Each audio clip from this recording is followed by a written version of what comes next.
So one of the aspects of the Luck Index this year was the Golden Boot winner, and our analysis showed that Sergio Aguero came out on top. And another interesting finding was that Aubameyang, who was Golden Boot winner across the season, actually ended up 7th.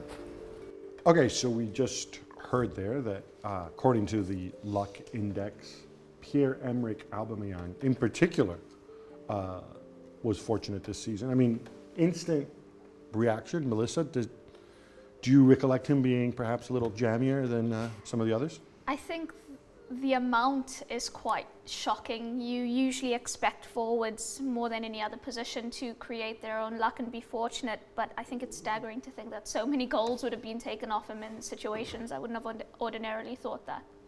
Well, he's a player that wants to run in behind, and there was a couple of offside decisions that went his way. 3 of them, I think. 3 offside decisions that went his way. He had a bit of luck with deflected goals as well.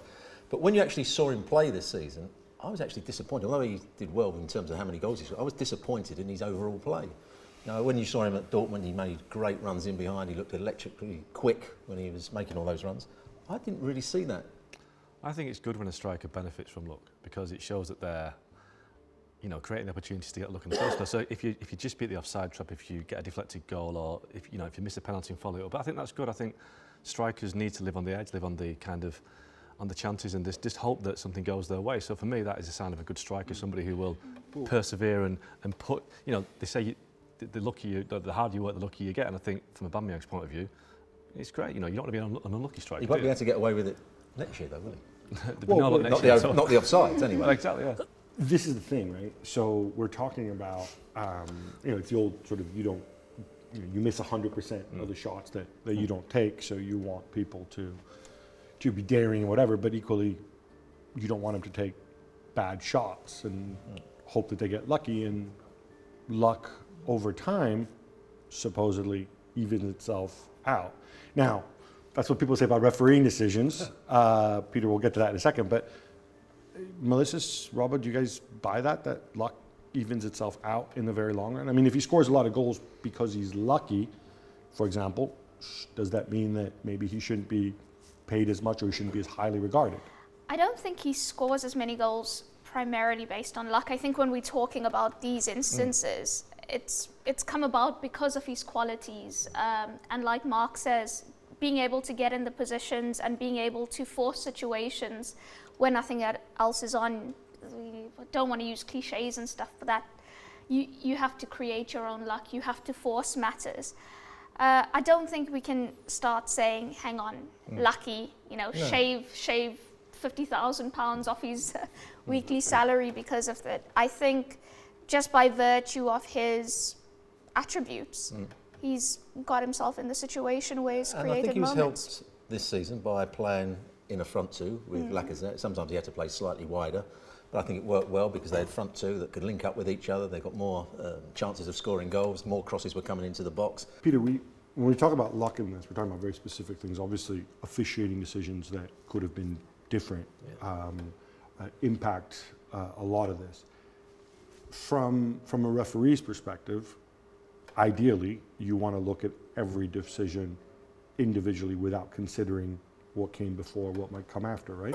Well, absolutely right. I mean, you referee for the moment. You don't referee for the past or for the future. So, except when there's persistent fouling of the kind that Mourinho doesn't correct, like. Correct. And then you log it as you go through. But in terms of giving that particular decision, Mark's mentioned it. If the guy's running on the shoulder of somebody or other, sooner or later he'll get a bit of luck because the official will miss it. We can talk about VAR for next season or so, but at the moment from last season, some of the officials missed it. So the more you do that, the more lucky you'll become. So based on the Luck Index and the research from Dr. Tom, last season's Golden Boot was Sergio Aguero. Now, we can make a big deal out of this. Obviously, the margins are very slim between him, Mane, and Salah. But I guess it kind of stands to reason in the sense that he was a bit unlucky, and certainly City create a ton of shots and a ton of good chances. So at least that part seems plausible, right? Nobody's an issue with Aguero being the top goal scorer, do they? No, I mean, I think the unlucky part of Aguero's game is that he's surrounded by so many players that can also score goals. So it's not all going through him, is it? I mean, there's Sterling, there's Sane, there's Gabriel Jesus, there's Bernardo Silva, there's David Silva. So all these guys that can occupy the space that that Aguero might take. So some clubs will have a striker who's the focal point of everything, and he might have scored. If he was playing And for, you're right, he's had to change his game slightly under Yeah. Guardiola. Originally, he just wanted to be played between the goal or the penalty box, make runs in behind, get the ball into his feet, and get himself turned. Now he has to do more work closing down. He has to do more link-up play. He has to drop deeper so the wide players can make runs beyond him. So he hasn't been quite so lucky in the position he's playing as he had done before. absolutely. I think he's actually a great credit to himself that he's, managed to, with the Luck Index, finish top because, like Mark said, he's surrounded by so many goal scorers and there's so many threats at City. But for him to still be able to finish top of the pile while improving his all-round game, he's involved all the time now. Whereas before you just thought of Aguero as a finisher, now he's, one of the playmakers for Manchester City. So, yeah, I think it's a great credit to himself. He's also, I mean, he's a sensational player, Aguero. I think over the years in the Premier League, he's probably not received the credit he kind of deserves. I mean, I think he scored more goals in a short period of time than Thierry Henry did at Arsenal. But who's most celebrated?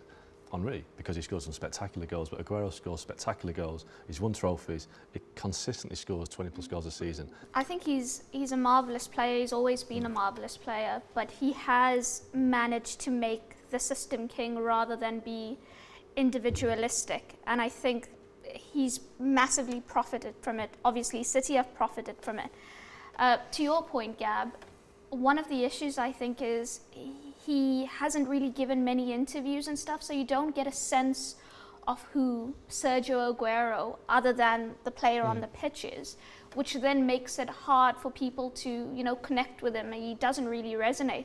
Perhaps that's why he doesn't get the credit. He's also been surrounded by quite a few brilliant players at City, David Silva, Kevin De Bruyne, and I think that because they don't see him as the be-all and end-all of Man City, it probably lessens how he's thought of. But I think, as with most cases, once he's no longer operating in the Premier League, people will think that Sergio Aguero was quite something. I think if he played for Liverpool or Manchester United, he would have been one of the top 3 stars of the Premier League era, because I think it's also to do with the kind of the historic comparisons you can make. So if he was at Liverpool... Here comes Ogden putting down City. But if he played for Liverpool, he could compare him to Ian Rush, to Kenny Dalglish, to Fernando Torres, all these great players of the past. Same at United, Van Nistelrooy's, Ronaldo's. At City, he's kind of... Sean Goder?